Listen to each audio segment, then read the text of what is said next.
आज का घटना या फिर आज का कहानी शुरू होने से पहले मैं आप लोगों को कुछ वार्निंग देना चाहता हूँ। अगर आप अकेले हो रात में एंड अकेले आज का स्टोरी ऐसा लग रहा है आपको कि कोई नहीं, बहुत डरावना नहीं होने वाला है, देन आप गलत हो। आज का स्टोरी बहुत ज़्यादा डरावना होने वाला है, क्योंकि आज मैं कुछ ऐसा स्टोरी या फिर ऐसा घटना लेकर आया हूँ। अगर आप सुनोगे तो आप खुद रिलेट कर पाओगे कि ऐसा हमारे साथ भी हो सकता है, ज़रूर एक ना एक दिन तो होना ही है, क्योंकि सभी लोग के घर में ऐसे तो इंसान होता ही है। तो आज का कहानी आया है बांग्लादेश से, रणजीत दास से, एंड ये उनके दादाजी का कहानी है। उनका दादाजी आज से 3 साल पहले गुजर गया एंड उसके बाद ही उन लोगों के साथ कुछ बहुत ज़्यादा अलग एक्सपीरियंस होने लगा उनके ही घर में। तो आज का स्टोरी उन्हीं के घर को लेके एंड उन सारे एक्सपीरियंसों को लेके है। तो अगर आप आज रात को अकेले स्टोरी सुन रहे हो then please turn on room lights, क्योंकि आप डरने वाले हो।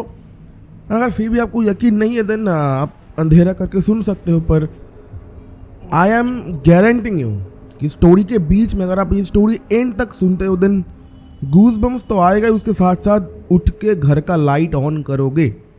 तो आज का स्टोरी कुछ ऐसा है कि बेसिकली मैं बता दूँ, ये स्टोरी बांग्लादेश से है एंड बांग्लादेश से रणजीत दास से ये स्टोरी है। बेसिकली होता क्या है, रणजीत दास का एज था 15 से 16, उतना भाई को याद नहीं है कि एज कितना था। 3 साल पहले का ये स्टोरी है, तो मान के चलो 2020-21 के मतलब ऐसा मिड में। तो होता क्या है, रणजीत का जो ग्रैंडफादर थे उनका एज 95 हो चुका था, जो कि बहुत ज़्यादा होता है, क्योंकि अभी के टाइम पे इंसान या फिर कोई भी 95 ईयर्स तक ज़िंदा नहीं रहता। पहले के टाइम पे लोग रहते थे, क्योंकि उनके अंदर हमारे जैसा अंधगन चीज़ मतलब खाने पीने में भरा नहीं था, तो वो लोग जी जाते थे।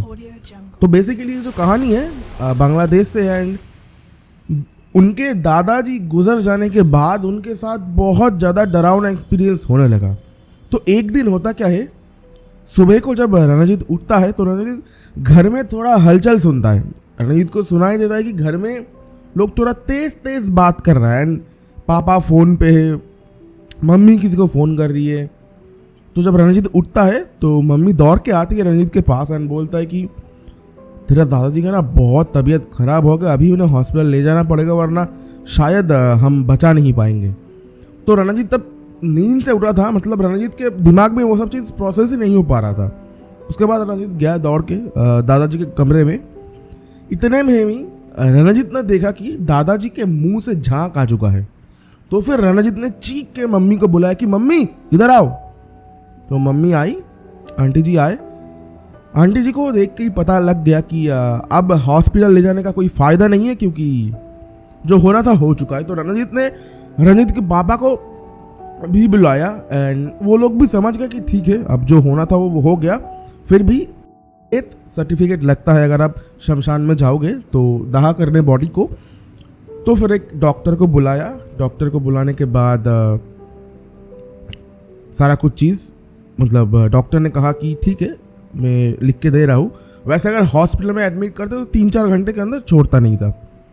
अब होता क्या है, उस दिन दोपहर तक पूरा वो जो सिनेरियो था दाह करना शमशान जाके, वो सारा कुछ कंप्लीट हो गया था।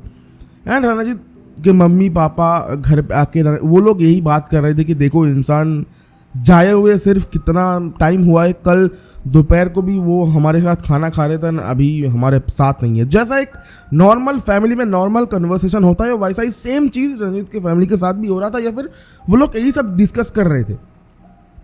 तो होता क्या है, रणजीत के बहुत सारे रिलेटिव्स थे, ठीक है, बांग्लादेश में। तो वो लोग बोलते हैं कि ठीक है कोई बात नहीं, अब जो होना था हो गया। एंड वो लोग बहुत ज़्यादा दुखी नहीं थे, क्योंकि देखो 95 एज था। एक आप बोल सकते हो वो लोग खुशी थे कि चलो ठीक है, क्योंकि अब जो उम्र आने वाला था उसमें इंसान पड़े पड़े बेड में मतलब पेन ये सब के थ्रू गुजरना पड़ता। तो अभी चला गया कोई बात नहीं, मतलब बहुत स्वस्थ और स्टेबल था वो आदमी, वो मतलब उनके दादाजी। तो उनके घर वाले कहते कि ठीक है देखो अब ऐसा हो गया है, तो जब तक श्राद्ध वगैरह का काम नहीं हो जाता थोड़ा संभल के रहो, क्योंकि ये सब चीज़ बांग्लादेश में बहुत ज़्यादा प्रेफर किया जाता है।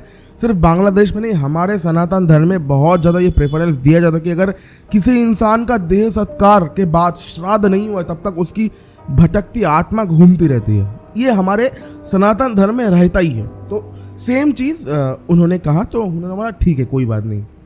अब होता क्या है, जो एक्सपीरियंस रणजीत ने मुझे शेयर किया वो सेम चीज़, मतलब वो चीज़ उनके साथ शाम के वक्त से घटने लग गया था। एंड ये उनके साथ मतलब श्राद्ध के पहले दिन तक ये उनके साथ होता रहा।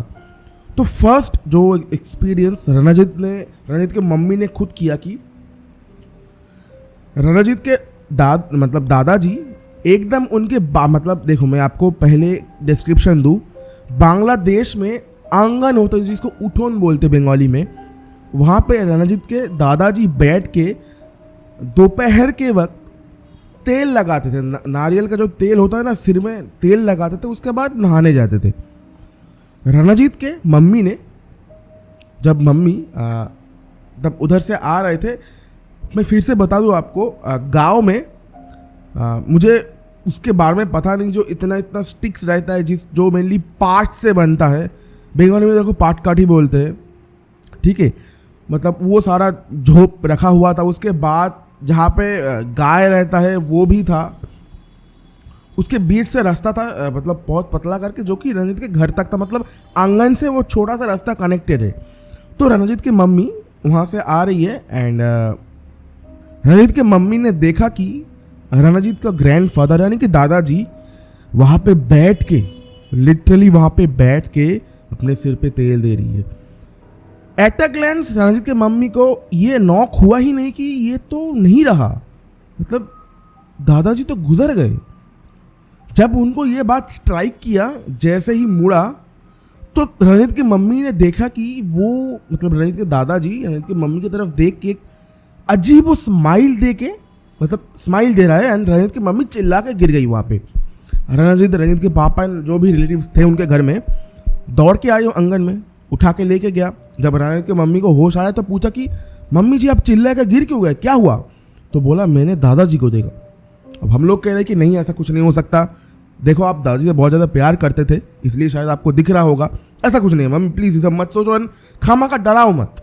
सारे ही घर वालों ने ये सेम चीज़ कहा, पर रणजीत की मम्मी को एकदम मतलब ठोस यकीन था कि नहीं मैंने सही देखा है एंड कुछ गलती मेरे से नहीं हो रहा है। तो फिर ये चीज़ पापा से भी कहा तो पापा ने यकीन नहीं किया। उसके बाद सेम चीज़ मैं देखता हूँ, मैं खाना खाने के बाद, देखो जब कोई हमारे घर में चला जाता है ना, हम घर में कुछ भी अगर नॉन वेज होता है हम लोग नहीं खाते, तो क्या होता है हमारे घर में मछली थे जो पहले दिन का कुक किया हुआ। मम्मी ने कहा कि वो तू पीछे वाले एक क्या बोलते झोप झाड़ में फेंक के आ। मैंने कहा ठीक है। तो मैं एक कटोरी में उसमें मछली था, राइस वाइस ये सब थे। मैं जैसे ही फेंकने गया ना, मुझे दादाजी का वो वॉइस सुनाई दिया। दादाजी बोल रहे कि मछली की फेंक क्यों रहा है, मुझे देखे जा। ये सुनते हुए मैं जैसे पीछे मुड़ा, मैंने देखा दादाजी मेरे पीछे खड़े हैं एंड मैं भी चिल्ला के वहाँ पे बेहोश हो गया। सबको दौड़ के आए, जब मेरा होश आया पूछा मुझसे, मैं भी वही सेम चीज़ मम्मी की तरह कह रहा हूँ कि मैंने भी देखा। अब ये सुनते हुए मम्मी को और ज़्यादा डर लग गया कि नहीं मैं देखा, हो सकता है कि मम्मी ने हेलुसिनेट किया होगा, पर बेटा देखा कुछ तो बात है।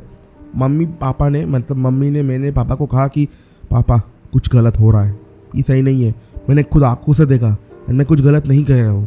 पापा ने कहा देख मम्मी के बातचीत में तो ध्यान मत दे, ये सब कुछ नहीं होता, अरे इंसान चला गया, जल गया इंसान, अब क्या होगा। तो अब होता क्या है, ये तो उस दिन चला गया। अगले दिन दोपहर को मम्मी ने कहा कि मुझे एकदम साफ साफ सुनाई दे रहा है कि दादाजी के कमरे से खांसने का साउंड सुनाई दे रहा है। खास मतलब कोई ऐसे खांस रहा है कि तो मम्मी को पहले यकीन नहीं हुआ कि क्या, मतलब मैंने क्या सुना, कोई कुछ नहीं है। उसके बाद मम्मी को तब यकीन हुआ कि उस रूम से जब दोबारा खांसने की आवाज़ सुनाई दिया ऐसे मम्मी जैसे ही थोड़ा ऐसे मतलब झांक के देखने की कोशिश करेगी, वैसे ही मम्मी ने देखा कि एक शेडो सा मम्मी के सामने से करके निकल गया। भाई मम्मी चीख दिया फिर से, और हम लोग फिर से आ गए। मम्मी ने कहा कि मैंने फिर से देखा। पापा जी तब बहुत गुस्सा हो गए। पापा जी कहा कि तुम लोगों ने क्या लगा के रखा है, क्या लगा के रखा है भाई, मुझे तो कुछ नहीं दिख रहा। अब घर वाले तब कह रहे कि नहीं देखो ये हो सकता है, गुस्सा मत करो, किसी को बुलावा। एंड ये चीज़ हमारे साथ मतलब लेंथ में 10-15 दिन तक होता रहा, जब तक हमारा श्राद्ध नहीं हुआ, मतलब दादाजी का श्राद्ध नहीं हुआ। उसके बाद हमारे ही घर में हमने एक पुरोहित को बुलाया, मतलब पंडित जी को बुलाया। तो पंडित जी ने कहा कि देखो ऐसा होता रहता है, ऐसा भी हो सकता है कि आपके घर में जिसका देहांत हुआ वो आपके घर का ये जो माया ये त्याग नहीं कर पा रहा, इसलिए आपको बार बार दिख रहा है, फिर ऊपर तरफ जो है वो मचा रहा है यहाँ पे। तो सबसे बेस्ट यही रहेगा कि श्राद्ध तो हो चुका है, आप गया में जाओ, पिंड दान करो, तभी जाके आपको रिलीफ मिल सकता है। तो अब करो तो हो जाएगा। तो फिर पंडित जी ने हम लोग को एक ताबीज सा दिया, बोला कि गया जाने के बाद आप पिंड दान करोगे, उसके बाद आपको ये ताबीज आके गंगा में बहा देना है, तब जाके आपको मतलब आपके घर में या फिर आत्मा को रिलीफ मिल सकता है। तो फिर हम लोगों ने सेम काम किया। एंड सोनू भाई उसके बाद हमें कुछ दिखा नहीं, हम लोगों ने कुछ फील नहीं किया, पर हमारे साथ वो जो एक्सपीरियंस हो रहा था that was too scary. I don't know कि आपको कैसा मतलब बैठ के सोनू भाई आपको लग रहा है, आप फील कर पा रहे हो कि नहीं, कि मेरा जो कंडीशन था या फिर मेरे घर वालों का कंडीशन था कि अगर किसी के घर वाले या फिर किसी के दादी जी गुजर जाता ना, आप उसका प्रेजेंस फील करते हो अपने ही कमरे में, अपने ही रूम में, अपने ही घर में, तो बहुत डरावना हो जाता है। तो गाइज आज का स्टोरी इतना ही था। अगर पसंद आया then please give it a like. And कल मेरा एग्ज़ाम है, पर फिर भी स्टोरी में शूट कर रहा हूँ क्योंकि कल के लिए मेरे पास कोई स्टोरी बचा नहीं था। तो अगर पसंद आया then please give it a like and subscribe to my channel. बाकी मिलते हैं आपको नेक्स्ट ऐसे ही तगड़ा वीडियो के साथ। शायद नेक्स्ट वाला वीडियो बहुत ज़्यादा बढ़िया होगा। बस इतना सा स्टोरी था, बस इतना ही बोलना चाहूँगा कि कभी कभी ऐसा हो जाता है कि भाई हमारे कुछ घर वाले या फिर देखो देहांत या फिर मृत्यु तो सत्य है, इसको लेके बहुत ज़्यादा मतलब हाइप क्रिएट करने की ज़रूरत है नहीं, ये इकलौता सच है हमारे लाइफ का। तो हो सकता है, कोई बात नहीं। एंड ये जो बातचीत कहा ना कि गुजर जाने के बाद लौटती रही, ये मेरे साथ, मेरे घर वालों के साथ भी हो रखा है, मेरे मम्मी के साथ भी हो रखा है, मतलब मेरे मम्मी के साथ। तो ठीक है, किसी एक शॉर्ट स्टोरी में कवर कर देंगे। एंड भाई बहुत डरावना हो जाता अगर ऐसा सीन आपके साथ होता है, देन इट्स टू स्कैरी। तो बाकी चलो मिलते हैं नेक्स्ट वीडियो, तब तक के लिए जय हिंद, वंदे मातरम, जय श्री राम भाई सभी को।